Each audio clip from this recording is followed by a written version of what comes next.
Assalamualaikum warahmatullahi wabarakatuh. Halo teman-teman semua, bagaimana kabar kalian hari ini? Semoga selalu dalam keadaan yang sehat ya, amin. Jangan lupa juga untuk selalu menerapkan protokol kesehatan 3M, mencuci tangan, menjaga jarak, dan memakai masker. Pada minggu lalu, kita telah belajar mengenai teks laporan hasil observasi. Ada yang masih ingat teks LHO itu apa? Ya, benar sekali. Teks laporan hasil observasi adalah sebuah teks yang memberikan informasi secara umum, rinci, dan detail tentang suatu objek berdasarkan fakta dari hasil pengamatan secara langsung. Nah, pada materi pembelajaran kita hari ini adalah mengenai teks eksposisi dengan KD mengembangkan isi, permasalahan, argumen, pengetahuan, dan rekomendasi teks eksposisi secara lisan atau tulis. Dengan indikator pencapaian kompetensi, melengkapi tesis dengan argumen, menyampaikan kembali isi teks eksposisi dengan bahasa yang berbeda, dan menyusun teks eksposisi dengan memperhatikan struktur dan kebahasaan. Nah, sebelum kita memasuki inti pembahasan mengenai teks eksposisi, apakah kalian tahu kegiatan apa sih yang terdapat dalam gambar tersebut? Ya, benar sekali.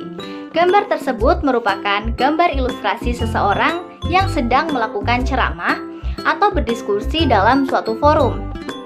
Di dalam kegiatan tersebut, seseorang menyampaikan gagasan pikirannya atau pendapat mengenai suatu hal dengan disertai data pendukung. Kegiatan tersebut merupakan salah satu contoh dari eksposisi. Selain itu, kalian tentu pernah membaca seperti surat kabar, majalah, ataupun artikel di media cetak atau elektronik. Nah, informasi yang kalian baca di media tersebut juga termasuk dalam teks eksposisi. Nah, jadi apa sih pengertian dari teks eksposisi itu? Ada yang tahu? Jadi, teks eksposisi adalah sebuah teks yang berisikan informasi berupa gagasan pendapat dan fakta yang bertujuan untuk memberikan sebuah informasi dan pengetahuan kepada pembaca mengenai suatu hal. Nah, jadi unsur-unsur yang terdapat di dalam teks eksposisi ada dua. Apa saja? Ya, benar sekali. Unsur-unsur yang terdapat di dalam teks eksposisi ada dua. Yang pertama adalah gagasan atau ide atau pendapat, dan yang kedua adalah fakta. Gagasan atau ide atau pendapat adalah pernyataan pendapat yang berupa komentar, saran, penilaian, dorongan, dan bujukan. Sedangkan fakta adalah sesuatu yang benar-benar terjadi atau nyata terjadi. Yang selanjutnya adalah ciri-ciri dari teks eksposisi. Yang pertama, berisi penjelasan mengenai informasi dan ilmu pengetahuan. Di dalam teks eksposisi haruslah memuat tentang informasi yang mengandung pengetahuan. Yang kedua, berbasis pada fakta. Fakta yaitu berisikan hal-hal yang benar terjadi atau sesuai kenyataan dan tidak dibuat-buat. Yang ketiga, gaya bahasa bersifat informatif, yaitu bersifat memberitahu mengenai informasi yang akan disampaikan. Yang keempat, penyampaian teksnya jelas, lugas, dan baku. Pembahasan isi di dalam teks eksposisi hendaknya mengenai poin-poin penting yang sesuai dengan masalah yang diangkat, dengan menggunakan bahasa yang jelas serta baku. Dan yang terakhir adalah bersifat netral dan objektif. Dalam teks eksposisi, informasi yang disampaikan tidak memihak pihak manapun dan harus berdasarkan pada fakta dan data serta kebenaran yang ada di lapangan. Untuk yang selanjutnya adalah mengenai struktur teks eksposisi. Struktur teks eksposisi terdiri dari 3, yaitu tesis, argumentasi, dan penegasan ulang atau rekomendasi. Yang pertama adalah tesis.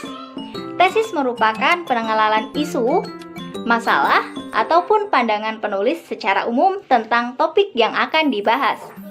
Teks ini biasanya terdapat pada bagian pertama paragraf. Yang kedua adalah argumentasi atau pernyataan pendapat, atau bisa juga disebut dengan rangkaian argumen. Argumen atau pendapat penulis berguna sebagai penjelasan dari tesis yang dijelaskan sebelumnya. Biasanya berisikan fakta-fakta yang disertai dengan bukti-bukti untuk memperkuat argumen-argumen penulis. Yang ketiga adalah penegasan ulang atau rekomendasi. Bertujuan untuk menegaskan kembali atau hal-hal yang sudah disampaikan atau dijelaskan.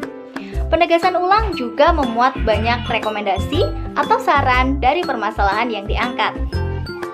Nah, di dalam bagian argumentasi ini berisikan mengenai penjelasan, pembuktian, alasan, dan ulasan objektif seperti contoh, analogi, dan sebab akibat.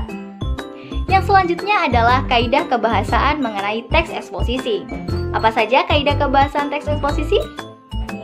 Ya, kaidah kebahasaan teks eksposisi seperti menggunakan bahasa yang benar, menggunakan bahasa baku, menyatakan pendapat, menggunakan pronomina atau kata ganti, menggunakan nomina atau kata benda, menggunakan verba atau kata kerja, dan menggunakan konjungsi atau kata penghubung. Kemudian yang selanjutnya adalah mengenai jenis-jenis teks eksposisi. Jenis-jenis teks eksposisi yang pertama adalah eksposisi definisi. Eksposisi definisi yaitu menjelaskan mengenai pengertian atau definisi mengenai suatu hal. Yang kedua, eksposisi proses. Eksposisi proses yaitu menjelaskan mengenai langkah-langkah atau cara-cara atau proses mengenai suatu hal. Yang ketiga, eksposisi ilustrasi, yaitu menjelaskan mengenai informasi dengan mengilustrasikan atau menggambarkan. Yang keempat, eksposisi pertentangan, yaitu memuat tentang hal-hal pertentangan. Yang kelima, eksposisi laporan. Eksposisi laporan yaitu menjelaskan laporan tentang suatu peristiwa atau kejadian tentang suatu hal. Dan yang keenam adalah eksposisi perbandingan, yaitu memuat tentang hal-hal perbandingan dalam teks eksposisi. Yang selanjutnya adalah langkah-langkah menyusun teks eksposisi. Yang pertama, menentukan topik. Terlebih dahulu, kita harus menentukan topik apa yang akan kita bahas di dalam teks eksposisi. Misalnya saja tentang pendidikan, politik, ekonomi, budaya, lingkungan, sosial, dan sebagainya. Yang kedua, menentukan tujuan penulisan. Yang ketiga, membuat kerangka teks, yaitu membuat kerangka teks dapat dibuat dengan merumuskan gagasan pokok. Yang keempat, mengembangkan gagasan pokok dengan gagasan penjelas yang sesuai. Dan yang terakhir adalah menuliskan teks eksposisi secara padu sesuai dengan struktur teks eksposisi dan sesuai dengan kaidah kebahasaan teks eksposisi.